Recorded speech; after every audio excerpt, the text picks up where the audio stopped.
If you haven't seen it by now, there's an article about intermittent fasting.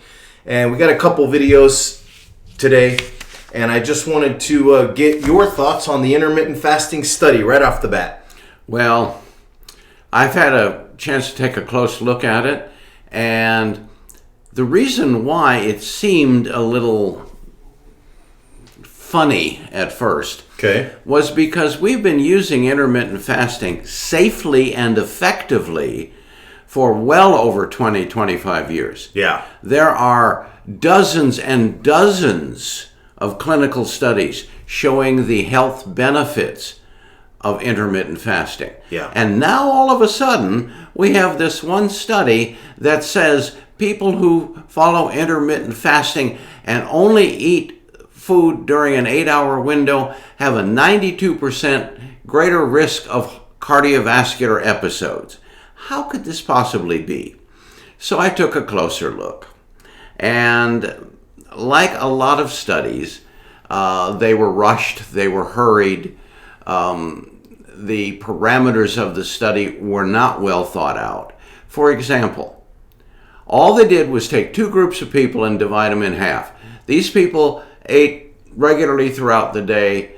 These people intermittent fasted and only ate it during an 8-hour window. That was it.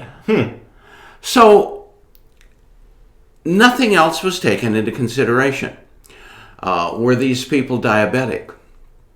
Were they heavy alcohol and tobacco users? What was their lifestyle? Did they exercise regularly or not at all? What did they consume during that 8-hour window? Was it healthy food, or was it every piece of junk food crap they could get their hands on? And the study didn't have any of that. The study did not monitor or record any of that. So we're looking at dozens and dozens of potentially significant risk factors that have nothing whatsoever to do with intermittent fasting.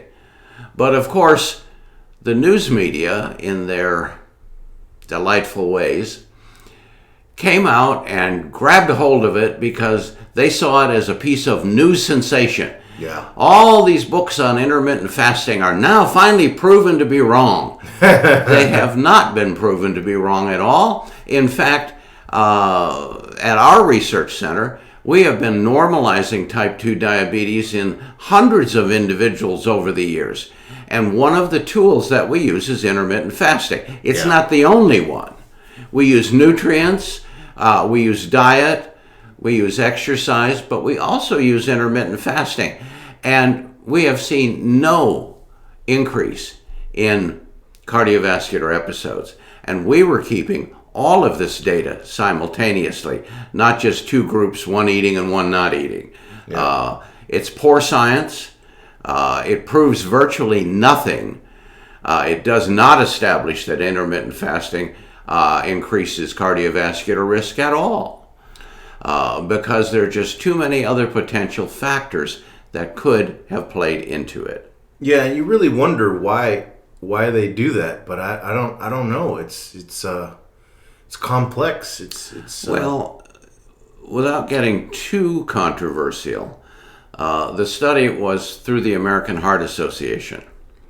And throughout history, these organizations, the American Heart Association, the American Dietetics Association, the American Medical Association, et cetera, et cetera, et cetera, whenever something gains popularity and appears to be and is eventually validated as being effective, somebody's got to poke a stick at it because they just don't like it. They do it with diets, they do it with supplements, they do it even with exercise programs. Yeah. They just don't like it when something other than what they're peddling works. Strange motives, very strange.